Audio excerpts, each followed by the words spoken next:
এবার খবর রাখতেই হচ্ছে মুর্শিদাবাদের দিকে, হুমায়ুন কবিরের দিকে। মুর্শিদাবাদ জেলার পুলিশ প্রশাসনকে কড়া ভাষায় হুঁশিয়ারি দিলেন বিধায়ক হুমায়ুন কবির। জানিয়ে রাখি আপনাদের, কড়া ভাষায় হুঁশিয়ারি বিধায়ক হুমায়ুন কবিরের। তিনি মন্তব্য করলেন, কে কাকে জমি দিবে বা বেচবে সেটা তার ব্যাপার, আপনার ঠিক করার অধিকার নাই। আইন শৃঙ্খলা রক্ষা করার দায়িত্ব আপনার, জমি ঠিক করার দায়িত্ব আপনার নয়। কে কোথায় মসজিদ করবে সেটা তার ব্যাপার, আপনি ঠিক করার কে?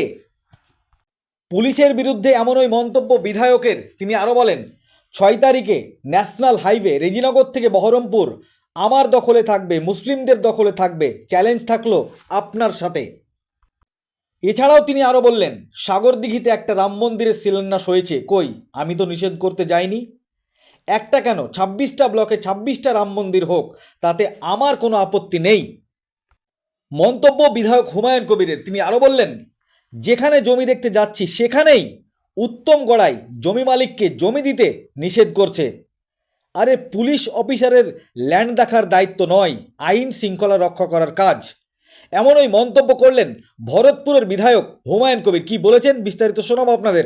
এই ভিডিওটি যারা দেখছেন চ্যানেলটি লাইক করবেন, শেয়ার করবেন আর সাবস্ক্রাইব করবেন। আই লাভ মাই ইন্ডিয়া, মেরা ভারত মহান।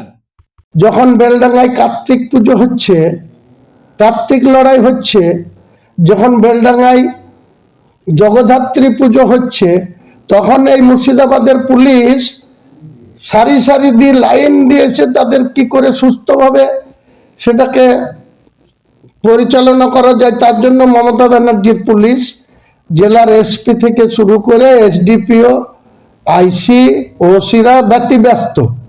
আর আমি 1 বছর আগে থেকে বলেছি, বেলডাঙ্গার কোনো একটা জায়গাতে আমি বাবরি মসজিদের শিলান্যাস করব। তোদের গা জ্বলছে? তোরা বিজেপির দ্বারা পরিচালিত হচ্ছিস, আমাকে আবার বিজেপির দালাল বলার চেষ্টা করছে। আপনাদের মাধ্যমে পরিষ্কার করে সতর্ক করছি মুর্শিদাবাদ জেলার পুলিশ প্রশাসনকে, পরিষ্কার করে সতর্ক করছি, আগুন নিয়ে খেলবেন না। আর এসডিপিও উত্তম গড়াইকেও পরিষ্কার করে সতর্ক করছি। আপনাকে স্মরণ করে দিচ্ছি, যেটা মুর্শিদাবাদ জেলা, এই জেলার একজন এসপি ছিল 2008 সালে, তার নাম ডক্টর ভরতলাল মিনা।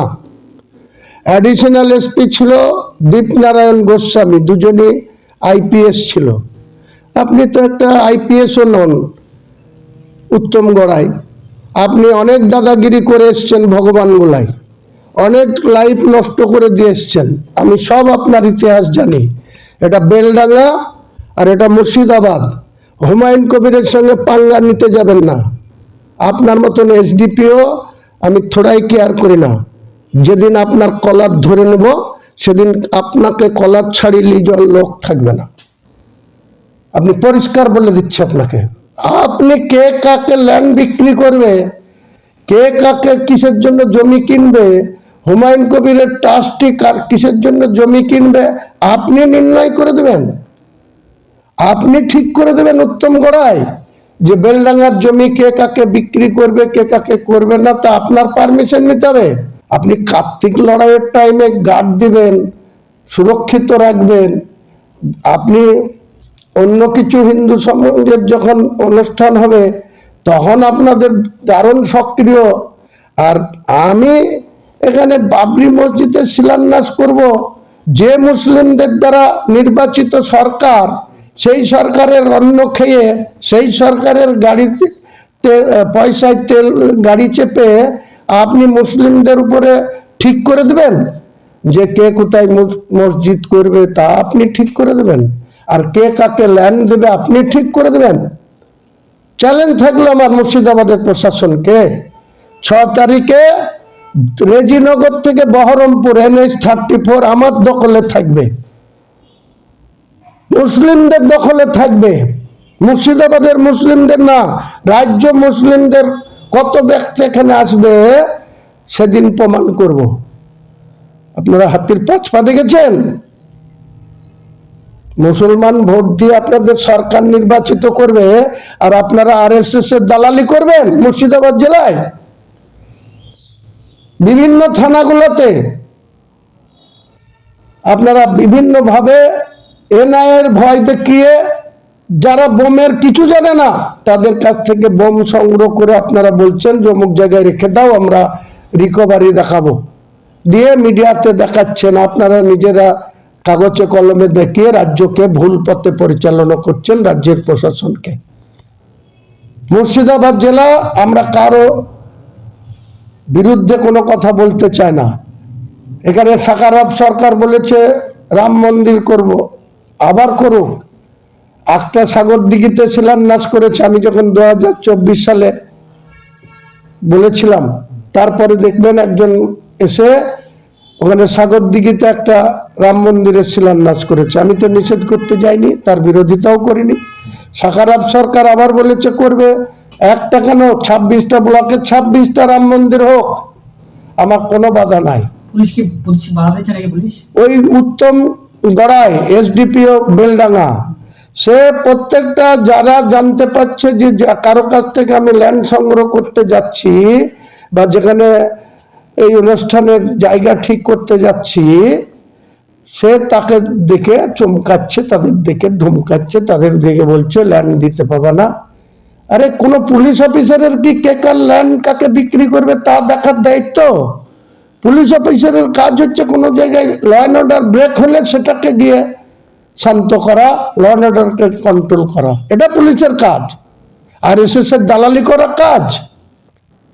লালগোলায় দাদাগিরি করে 10টা জীবন শেষ করে দিয়েছে, বেলডাঙ্গাতে মনে করছো তুমি যা খুশি তাই করবে? বেলডাঙ্গার কার্তিক লড়াই দীর্ঘদিনের ঐতিহ্য, সেখানে দুনিয়ার পুলিশ থেকে করেছে। কোনো মুসলিম তো কার্তিক লড়াইয়ের বিরোধিতা করেনি, আমরা তো কোনোদিন কার্তিক লড়াইয়ের বিরোধিতা করিনি। এখানে জগদ্ধাত্রী পুজো হয় বেলডাঙ্গা, চন্দননগরের সব থেকে বড় জাঁকজমট করে হয়। তারপরে আমার বিধানসভায় কাকগ্রামে হয়, কৃষ্ণনগরে হয়, রাজ্যের বিভিন্ন প্রান্তে হয়। তা নিয়ে তো আমাদের কোনো সমস্যা নাই, আমরা তো কোনো জায়গায় বিরোধিতা করিনি। তাহলে এটা কি আরএসএস এর পরিচালিত সরকার চলছে নাকি, যেখানে আরএসএস এর মততে জেলার এসপি বা জেলার বিভিন্ন থানার ওসিগুলা চলবে, আর আমাকে মুখ খুললেই আমাকে এইভাবে বলা হবে? কোনো মতেই তো এটা মান্যতা দেওয়ার আমার পক্ষে সম্ভব না। আমি শান্তি ভাঙবো না, কিন্তু শান্তিপূর্ণ প্রোগ্রামকে কেউ যদি অশান্তির প্রয়োজনা দেয়, তার মোকাবেলা করার জন্য আমি প্রস্তুত আছি। আমি দেখবো আমাকে কে আটকায়। 6 তারিখে রেজিনগর থেকে বহরমপুর রাস্তা আমার দখলে থাকবে। দেখি ক হাজার পুলিশ এনে আমাদের বিরুদ্ধে গুলি চালাতে পারে না, আমাকে ওখান থেকে হটাতে পারে, দেখবো। আমি দেখতে চাই, আমি আমার জীবনের বিনিময়ে হলে এটা করে দেখাবো এবং দেখতে চাই।